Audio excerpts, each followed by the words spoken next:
नमस्कारम गुरुजी, मेरा नाम अर्चना है। मेरा प्रश्न ज्योतिष से संबंधित है। शादी के लिए लोग कुंडलियां मिलाते हैं और वे कहते हैं इस लड़की में बहुत सारे दोष हैं और उसकी शादी एक पेड़ से करानी पड़ेगी और एक कुंभ दोष होता है। अरे पेड़ एक अच्छा साथी। अर्धकाल सर्प दोष जैसी चीजें होती हैं। क्या कुंडलियां मिलाना जरूरी है और गोत्र का क्या महत्व होता है? मैं ये जानना चाहती हूँ। ओह, मैं कुंडली के बारे में तो नहीं जानता, पर एक पेड़ से शादी करना एक अच्छा विचार है। कितना स्थिर पति होगा। उसके बाद वे उसको काटने की सलाह देते हैं, यही समस्या असल है। में मैं आपको एक बेहतर सुझाव दे रहा हूं। मैं आपकी शादी एक पहाड़ से करा सकता हूं। वो आपके लिए हमेशा मौजूद रहेगा, आपको कभी परेशान नहीं करेगा। आदर्श आदमी है ना? हाँ, तो हम दो इंसानों के साथ मिलकर रहने को बहुत बड़ा झमेला बना रहे हैं। आखिरकार दो इंसान साथ जुड़ना चाहते हैं क्योंकि जरूरतें हैं, ठीक है? शारीरिक जरूरतें हैं, मानसिक जरूरतें हैं, भावनात्मक जरूरतें हैं, सामाजिक, आर्थिक और दूसरी तरह की जरूरतें हैं। इन सब को एक शालीन तरीके से पूरा करने के लिए हम कुछ व्यवस्था करते हैं ताकि हम इन चीजों को शालीनता से चला सकें, क्योंकि हमारी जरूरतें धरती के दूसरे जानवरों की जरूरतों से अलग नहीं हैं। जरूरतें वही हैं, बस इतना है कि चूंकि हमारे पास एक खास स्तर की बुद्धिमत्ता और संवेदनशीलता है, तो हम उसे शालीनता से चलाना चाहते हैं। शादी बस यही है, ठीक है? हेलो, लोग कहते हैं शादियां स्वर्ग में बनाई जाती हैं। मेरे ख्याल से इसीलिए शादियां असफल होती हैं, क्योंकि मूल रूप से दो लोगों की शादी के लिए, देखिए, सितारों को मिलाना बहुत आसान है, वे उन सभी चीजों को ठीक कर सकते हैं। लेकिन इन दो बेवकूफों का मेल बैठाना कोई नहीं जानता कि कैसे किया जाए। जब तक इस इरादे से संबंध में नहीं आते कि किसी तरह मुझे इस इंसान को अपनी ओर से Somehow, I must give the best to the person who is sitting next to me right now. सर्वश्रेष्ठ देना चाहिए, जो अभी मेरे पास बैठा है। अगर आप उस इरादे से शादी या किसी रिश्ते में नहीं घुसते, तो जाहिर है कि टकराव होंगे।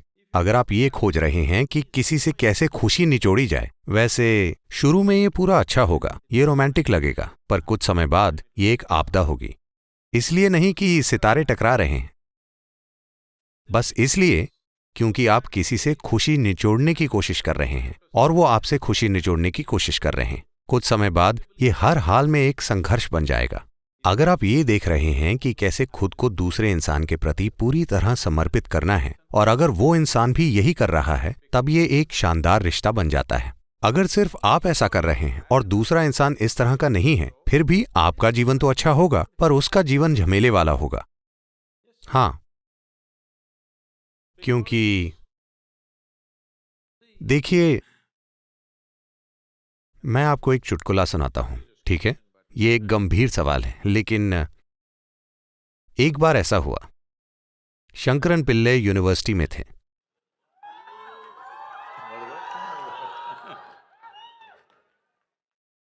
तो एक दिन वो प्रोफेसर के पास गए और बोले, सर, एक बहुत महत्वपूर्ण चीज पर मुझे आपकी मदद की जरूरत है। प्रोफेसर ने कहा, बेशक, मैं यहां पर इसीलिए हूं, कृपया मुझे बताइए आप क्या चाहते हैं। तो तब उसने कॉलेज की एक सुंदर लड़की का जिक्र किया, शायद आप, और कहा, सर, मैं उससे बहुत ज्यादा प्रेम करता हूं और मैं 50% सफल हूं, मुझे आपकी मदद चाहिए। प्रोफेसर ने कहा, देखो, मैं ऐसी चीजों में नहीं बल्कि पढ़ाई में आपकी मदद करने के लिए यहां हूं। लेकिन वैसे आपका ये कहने का मतलब क्या है? आप 50% सफल हैं। उसने कहा, सर, मैं पूरी तरह से उसके प्रेम में हूं, लेकिन वो नहीं जानती। मैं चाहता हूं कि बचा हुआ 50% आप मेरे लिए सेट कर दें। तो जब आप प्रेम में हों और ये 50% भी है, तो आपको शानदार महसूस होता है। ये वाकई बेहतर होगा कि दूसरे को ना पता हो, क्योंकि अब ये पूरी तरह से आपका प्रेम है। आप दोनों पक्ष मैनेज कर सकते हैं, क्योंकि इंसान, आप जानते हैं, वे ऊपर नीचे होते रहते हैं। तो दो लोगों का मेल बैठाने के लिए क्या आपको ग्रहों और सितारों और हर चीज को तोड़ना मरोड़ना होगा? बिल्कुल नहीं। बात सिर्फ ये है कि हम इसे लेकर बहुत झमेला कर रहे हैं। आपने गोत्र की बात की, तो ये एक सरल आसान तरीका था। बच्चे पैदा करने के लिए वंश की शुद्धता को मैनेज करने का एक पारंपरिक तरीका था, क्योंकि शादी आखिरकार बच्चे पैदा करने के बारे में है। ठीक है, आप और मैं यहां इसलिए हैं क्योंकि किसी ने बच्चे पैदा किए, है ना? तो वंश की शुद्धता कायम रखना, ताकि जो लोग किसी तरह से भाई बहन माने जाते हैं वे शादी न करें। लोगों के पास एक विस्तृत प्रणाली थी, पर यह प्रणाली पूरी गड़बड़ हो चुकी है। अब किसी को नहीं पता कि कौन कौन है। कुछ समुदायों में थोड़ी यादें बची हो सकती हैं, पर मोटे तौर पर हम नहीं जानते कि कौन कौन है। कुछ आनुवांशिक अनुसंधान हुए हैं। अगर आप ये कराते हैं, दुर्भाग्य से आप देखेंगे कि कुछ अभी कोई मुझे बेंगलोर में एक चौंकाने वाले तरीके से बता रहा था, सदगुरु ऐसा लगता है कि मुझ में कुछ रोमानिया खून है। मैंने कहा मुझे ये मत बताओ कि ये कैसे हुआ।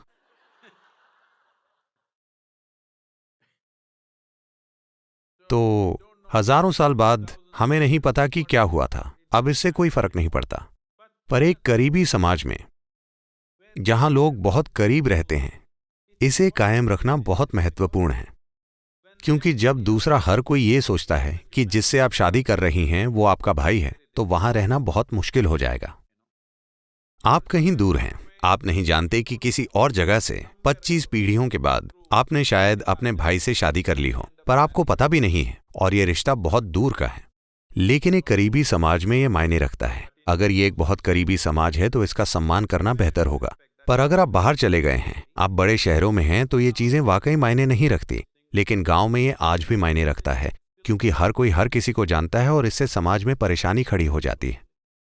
तो आप जिससे चाहे शादी कीजिए, क्योंकि अगर आप किसी ऐसे इंसान से शादी करती हैं जिसे आप नहीं चाहती, तो आप अपने जीवन को दुखी बनाएंगी और दुर्भाग्य से उसका जीवन भी दुखी बनाएंगी। मैं उस आदमी को बचाने की कोशिश कर रहा हूं।